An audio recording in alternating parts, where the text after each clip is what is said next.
Welcome, viewers and listeners, to another edition of CHP Talks. I'm here with a very special guest, a good friend of mine, Mr. Arpad Nagy from Quebec. And Arpad, thank you for joining us today. It's really a pleasure to have you on this program. Thank you. My pleasure. Yeah.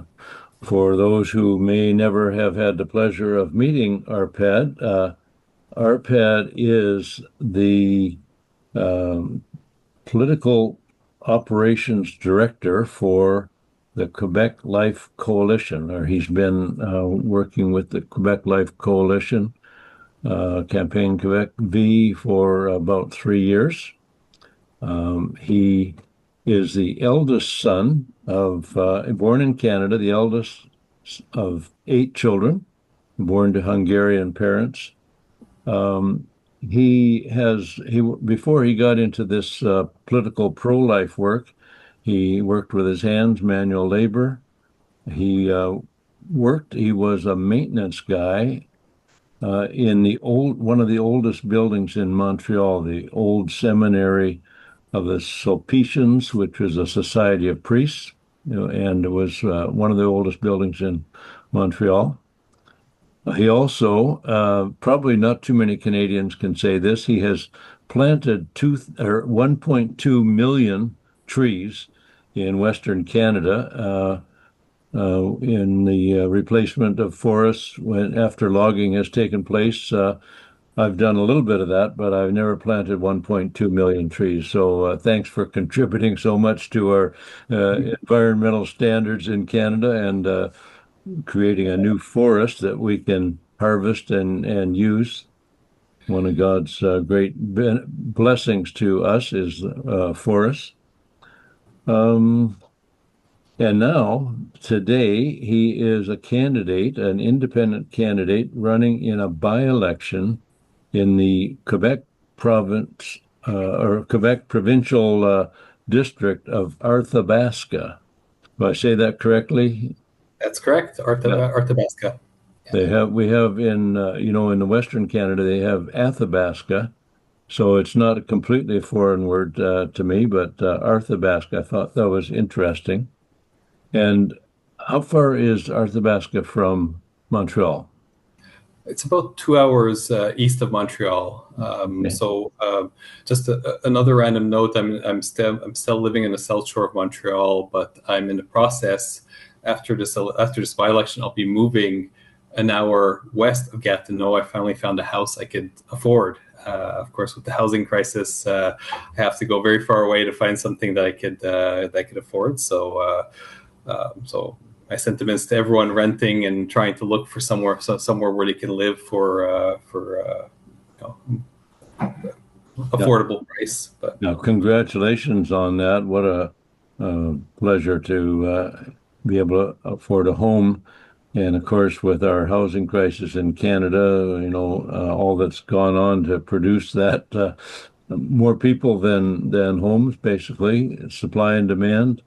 Now means not only for homeowners, people aspiring to own a home, or renters, or even, I think it even is affecting the hotel motel business.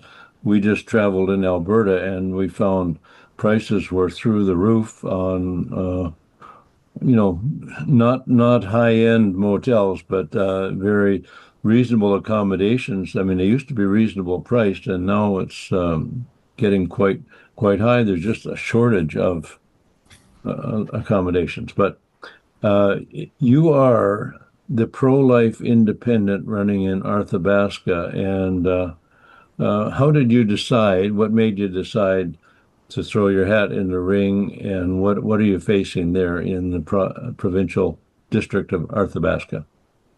yes, so for me, one thing that I've realized since a long time is I've had the so I find that no political party provincially in Quebec represents me or my values.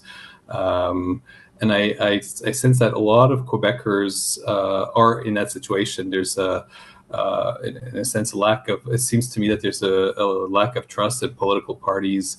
There hasn't been any Conservative Party of Quebec. So the Quebec Conservative Party has never won a seat in Quebec, and this might be the by-election where they might get close or might actually get their first seat in the National Assembly. So for me, with my Christian values, my pro-life values,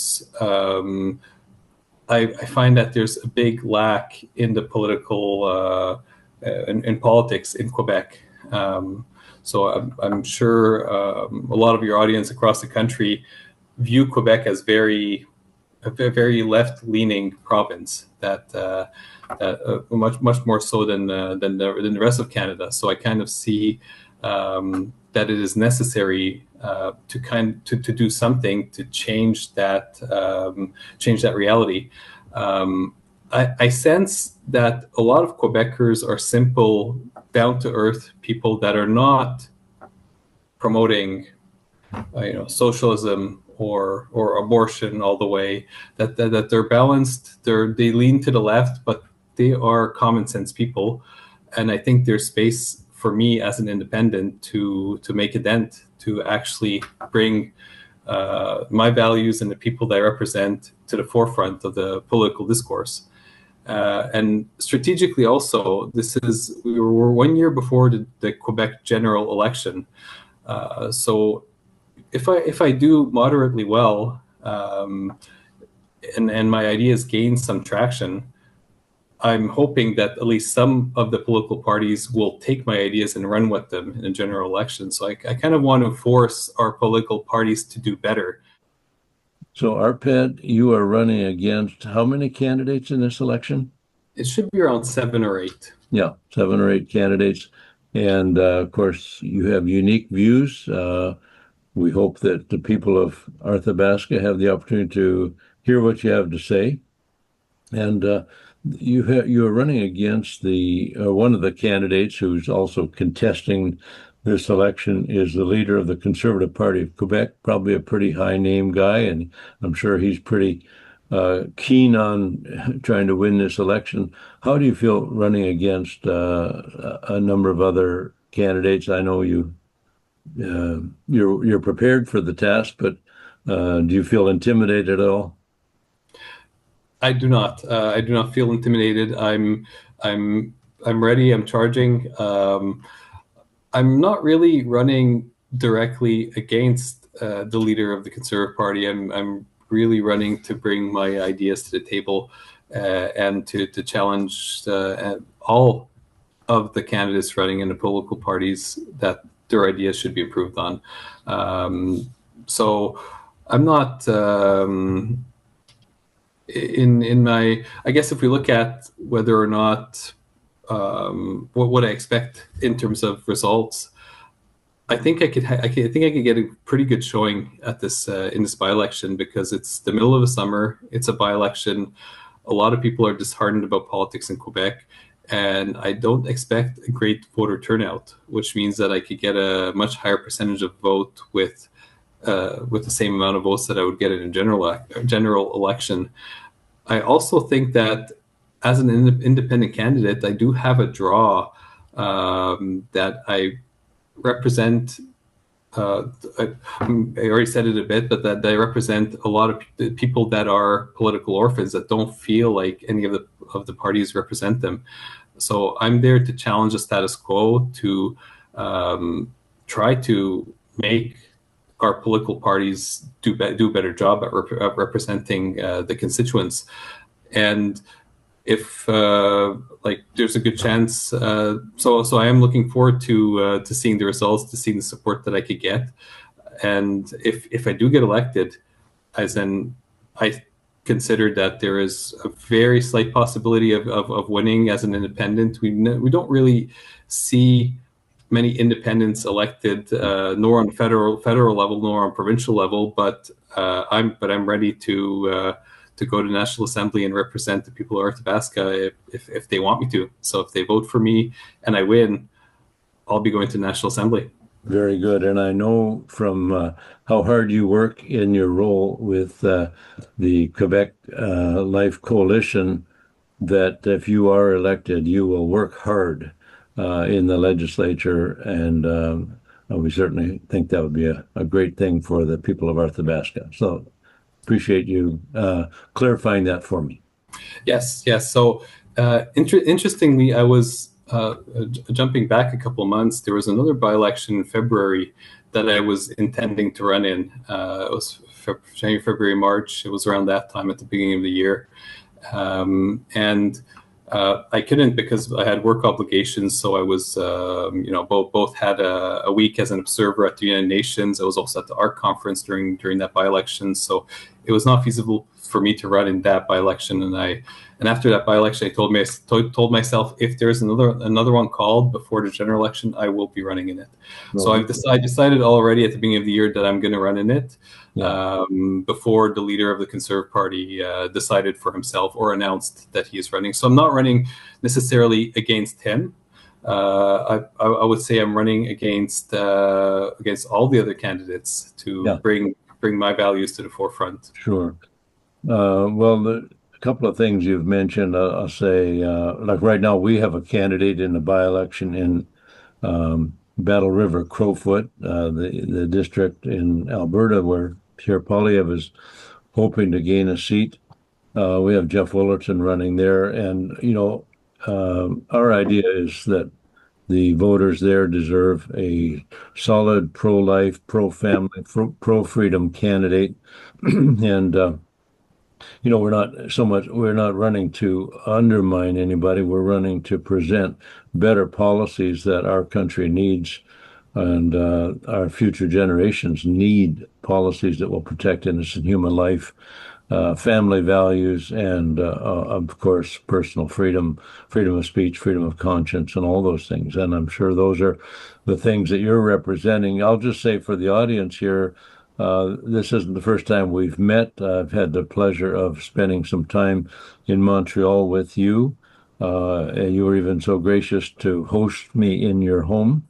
And thank you for that. And so I've gotten to know you. And when I speak in support of your candidacy, it's not just a name on the ballot, but I know that Arpad Nagy would do a good job of representing the values that we hold dear. So, what day is what's the date of the election? What date is voting? Yeah, so August 11th. So, what's actually interesting in this case is that the election was called in the middle of the summer holidays. So, the government right now, the ruling party's Coalition Avenir Québec, so the CAQ is the ruling party currently, and they're polling extremely low. So actually, it is a realistic possibility that I may have more votes than the current ruling party. They're polling right now, I think, at 3% in the riding. So what I kind of see happening is that the premier of Quebec decided to call this by-election at the worst time when people are busy with vacations, not even home, just to downplay the importance of this by-election. Which for me, actually, I think this is a very big plus. I've been a big advocate of running in by-elections because in general in by-elections, there's less voter turnout.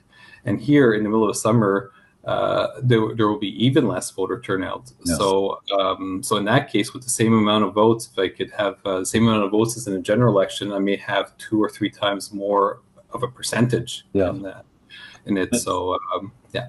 The other thing that you mentioned that I wanted to comment on had to do with bringing ideas that the other parties aren't bringing. And we've always said, we'd be tickled pink if the other parties, the Conservatives and the Liberals on a federal level and the NDP, if they would pick up our policies and advance them.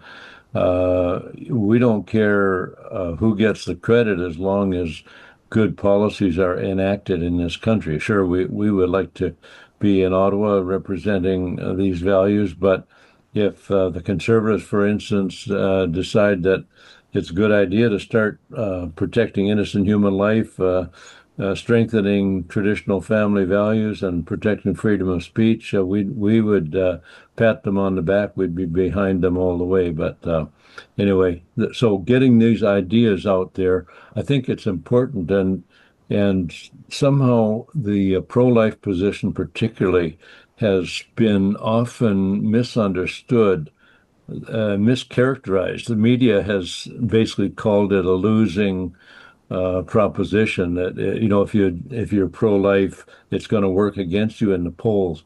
Well, all voters have to do is prove them wrong by voting for the pro-life candidate, and Definitely. I would just be really happy to see pro-lifers in the district you're running in Arthabaska and in Battle River, Crowfoot, and anywhere in the country where there is an election going on to have voters who care about these issues actually vote for what they want, regardless of their thoughts about the big parties or who's likely to win. If they vote for what they want, we'll have a better understanding of what the values are of Canadians and in your case Quebecers. Yeah. So I do want to expand on that. Maybe I'll just go into the pro-life topic a little. But before that, I do. So I am running as a 100% pro-life candidate. Yeah. So I have not put forward any, hardline pro-life policies, but I am 100% committed to voting according to my conscience, if and when elected. And everyone I speak to know that, even based on this, I do have some support from people who would consider themselves pro-choice or pro-abortion. So having a moral compass and a level of integrity does bring confidence to people, because that's something that's lacking among a lot of politicians. Is there's a lot of promises and not much action, or not much follow up on or not, as in some, if you promise something, you should be a man of your word and do your best to keep your promise.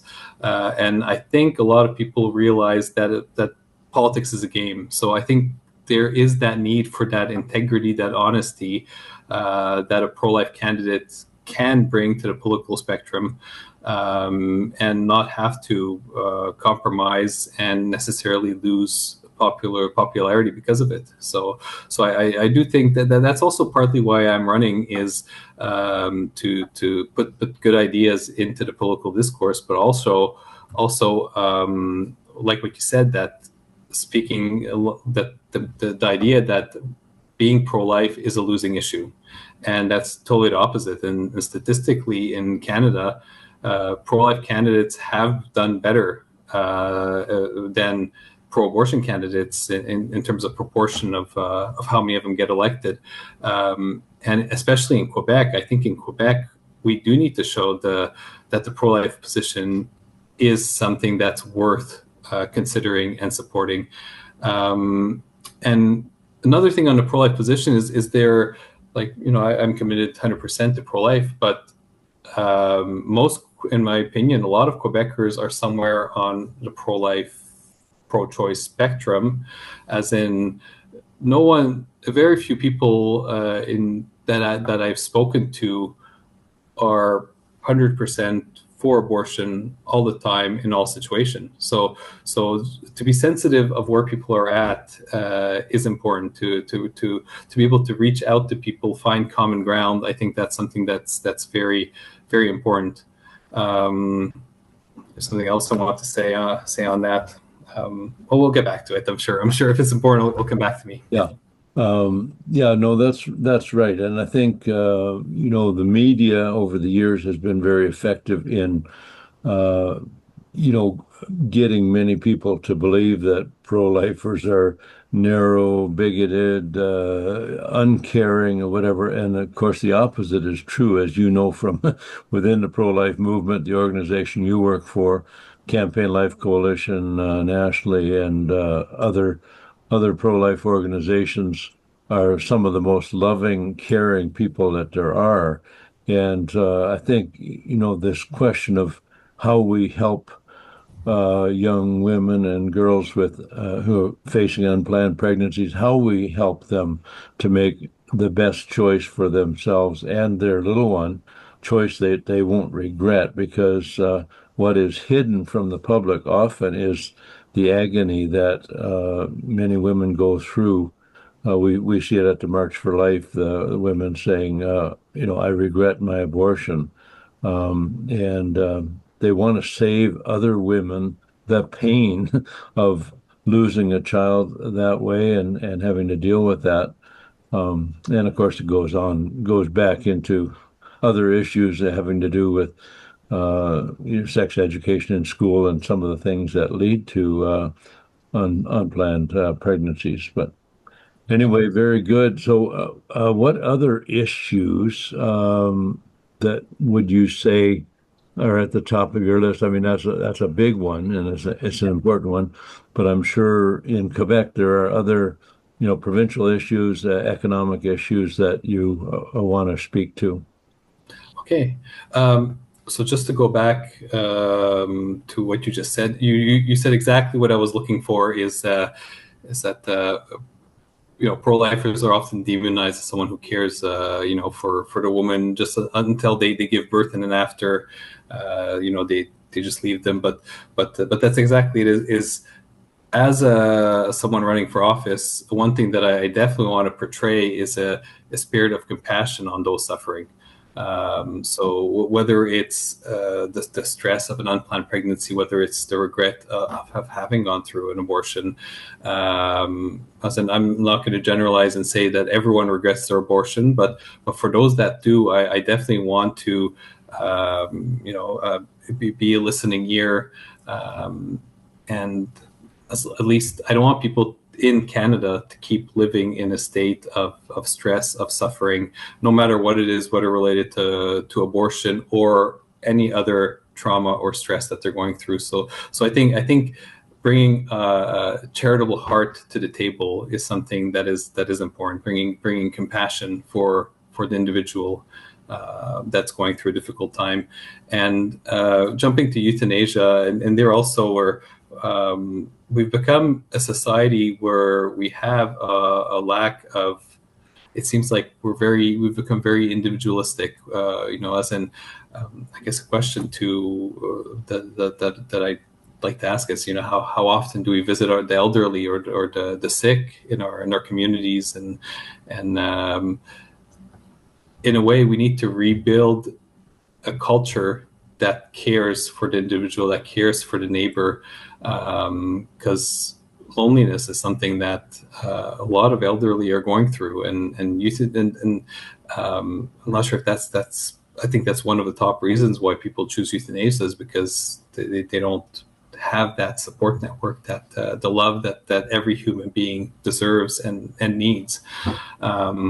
So that's another life issue that I definitely want to address, is the rampant expansion of euthanasia.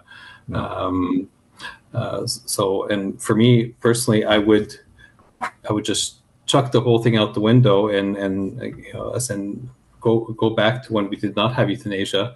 But I'm also gonna work with people who want to restrict expansion, because there are a lot of people who, as in, we do have to find common ground with people and work together to go in the right direction. If I'd have the ability, I would just scrap the whole euthanasia program in Canada and Quebec. But we want to try to protect the vulnerable among us.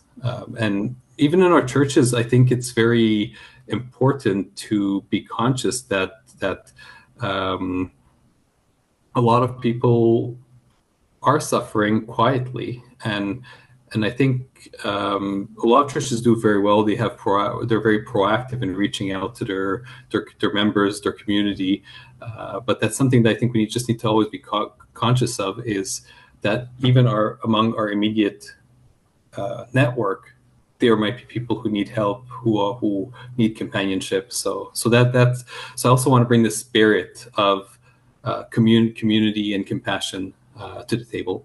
Yeah, we saw during COVID, of course, the tragedy of uh, elderly people not being able to have the kind of contact with their families that they, as you say, need, they want and need.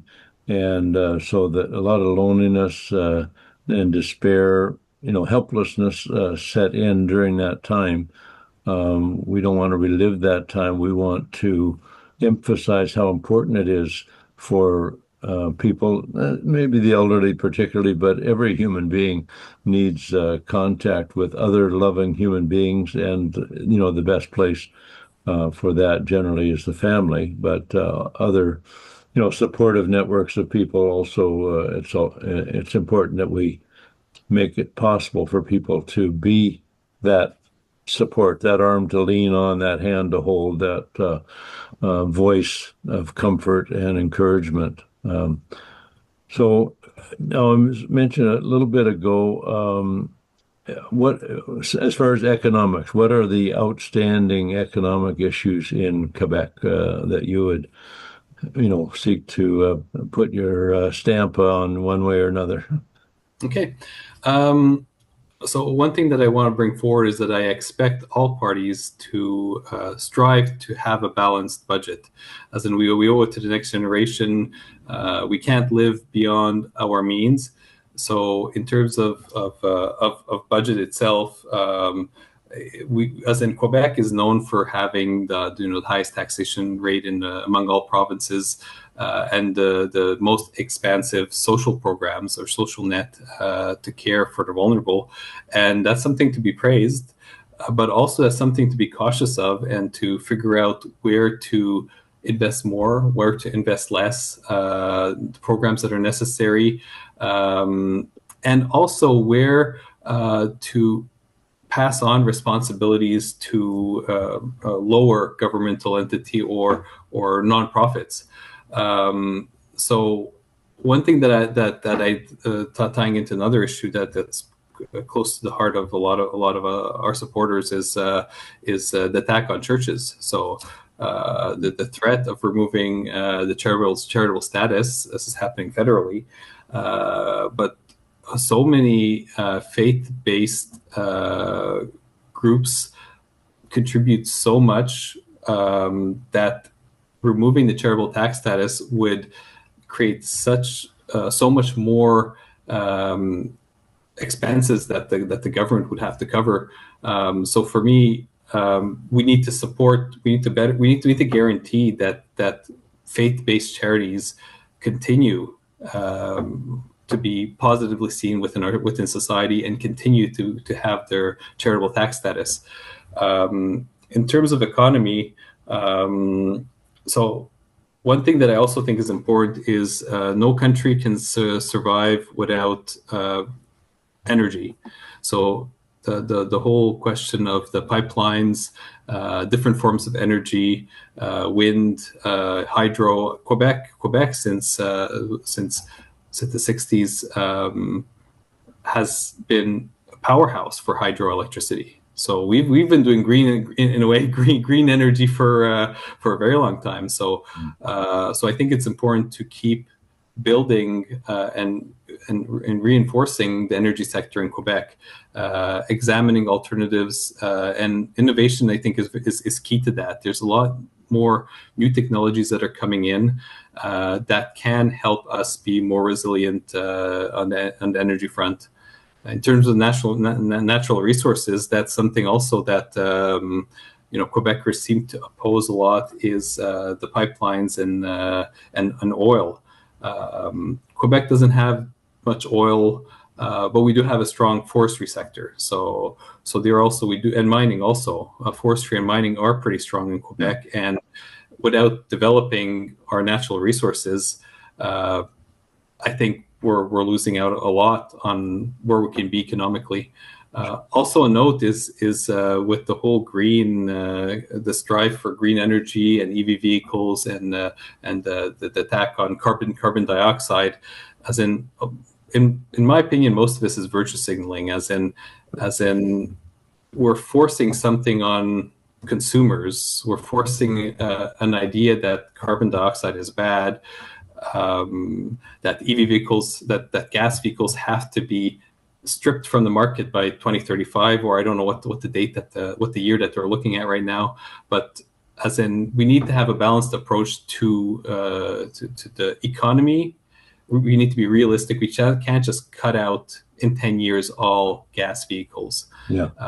And environment also, as in we need to have a solid approach to the environment. We can't, that's not ideological, that's based on science, that is realistic. And the truth is that in Canada, we do environmental policies way better than China and most of the rest of the world. And innovation is leading in the direction of being more conscious about the environment. So I think in Canada, the industry is doing pretty well in leading the way to being more sensitive to the environment. Very good. So you've got only a few weeks yet. I guess it's one, two, what is that? About 3 weeks yet till voting day, something like that. 3 weeks. Yeah, so it'll be 3 weeks and 3 days. So Okay. it'll be on a Monday. Yeah. So you are, first of all, I want to mention your website. You have a website, Arpad Nagy, ARPADNAGY.ca. And we'll put that in the show notes as well. And that's where people can learn more about you and your campaign. When it comes to contributions, we were chatting earlier, and you said the Quebec political contribution or fundraising apparatus is fairly strict, so only Quebecers can contribute to your campaign. And if they do not live in Arthabaska, they're restricted to $100 as a one-time contribution to the Arpad Nagy campaign. And I guess the information about how they can do it, and if they live in the Arthabaska riding, they can contribute $200. And that's good. I hope you find many people there. I would love to contribute, but I do not reside in Quebec, so I'm restricted and I won't be able to. So one specification has to be Quebec. Only Quebec electors can make political contributions. You have to be able to vote. Okay. So it's not just residents. So I definitely think Quebec has set up a system that is very where they have a good oversight and they restrict any type of abuse of the system. So I do like how they do it. The limit of $100 is very low, but that's okay. Everyone has to work with that. So sure. And are you going to be doing some door knocking in the next little while? Definitely. I hope to do two full weeks of door knocking at the very least. Be on the ground. So for collecting my signatures, as in any election, we need to collect signatures to support our nomination. And I was very happy with the reception of the people of the riding. Some of the streets I did, I got wherever someone opened the door, it was almost certain they were going to sign my nomination paper. Yeah. So I definitely get the sense that people, especially in the more rural areas, are very open to someone different running for the National Assembly. So yeah, very good. Do you expect to have any debates in your district? No, I don't. In a way, I expect. I'd be very happy to do debate, though. If I have not seen any on the horizon, and I would not expect to be invited to it either, because I think in general, with people like me, the best strategy for them is just to simply ignore. Well, it's not democratic, but then that saying. All's fair in love and war, and I guess politics. It's not really fair, but sometimes we know what to expect is to be ignored by the larger parties and sometimes by the major media, unfortunately, because you have just as much opportunity to be elected in this campaign as anybody else. Like no matter, like, you've done all the work to become a registered candidate, and if people vote for you, you could be representing Arthabaska in the Quebec legislature. By the way, do you happen to know how many seats there are in the legislature total? In Quebec, it's 125. 125. Okay. So we certainly hope that anyone listening in from Quebec will visit arpadnagy.ca.